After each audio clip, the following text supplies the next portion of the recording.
λοιπόν να ρωτήσω, αυτά τα ζώα θα μαζευτούν?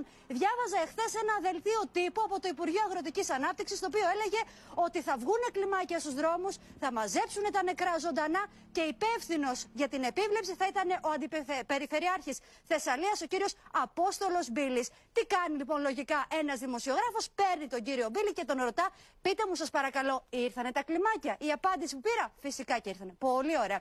Πού πήγανε αυτά τα ζωντανά? Πού τα μεταφέρατε? Δεν ξέρω. Πολύ ωραία. Καθόλου ωραία. Ποιος ξέρει λοιπόν? Ο Δήμαρχος.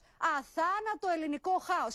Τι κάνεις επόμενο βήμα? Προφανώς και παίρνεις τον Δήμαρχο, τον κύριο Σακελάριου. Τον παίρνεις αρκετές φορές γιατί δεν απαντάει στο πρώτο τηλεφώνημα. Το σηκώνει λοιπόν ο κύριος Σακελαρίου.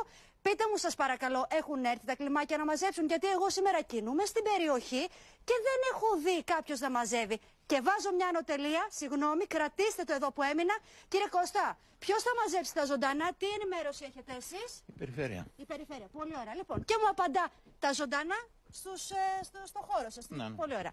Ο κύριος Αγγελέου λοιπόν μου απάντησε λοιπόν ο άνθρωπος ότι τα ζωντανά μέσα στις γειτονιές είναι μια ιδιαίτερη διαδικασία. Λέω, τι εννοείται είναι μια ιδιαίτερη διαδικασία? Θα πρέπει λοιπόν ο κόσμος, μου λέει, μόνος του να τα μαζεύει τα ζωντανά και να ανοίγει τάφρους και να τα πετάει μέσα. Και εδώ λοιπόν θέλω να σταθούμε και θα διαβάσω εγώ ακριβώς το δελτίο τύπου το οποίο διάβασα εχθές, το οποίο αναφέρει η συλλογή και η μεταφορά τους γίνεται με την εφαρμογή συγκεκριμένων υγειονομικών κανόνων. Δεν ξέρω αν έχει υγειονομικούς κανόνες και ποιους κανόνες ακριβώς αυτός ο άνθρωπος, ο οποίος ταλαιπωρήθηκε από την πλημμύρα και ήταν περίπου 10 ώρες πάνω σε μια ταράτσα για να μην πνιγεί μαζί με τα παιδιά του.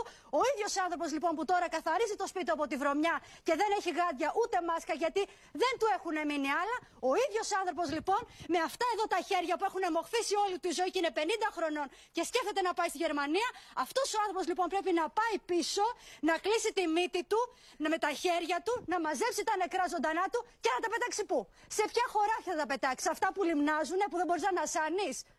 Συγγνώμη για τον τόνο της φωνής μου, αλλά του ζω εδώ αυτούς τους ανθρώπους 3 μέρες. Δεν έχουν πάρει ανάσα.